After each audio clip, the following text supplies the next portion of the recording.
Mister Siddhesh Chavan. तेव्हा कुठेतरी प्रेमावरचा विश्वास उडून गेला होता.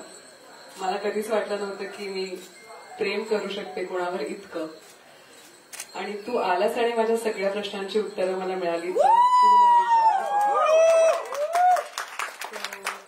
जर तू विचारलं नसतंस मला तर कदाचित मीच विचारलं असतं तुला. पण आज सर्व देवांसमक्ष आणि सर्व आपल्या कुटुंबियांसमक्ष मी विचारते माझ्याशी लग्न करशील.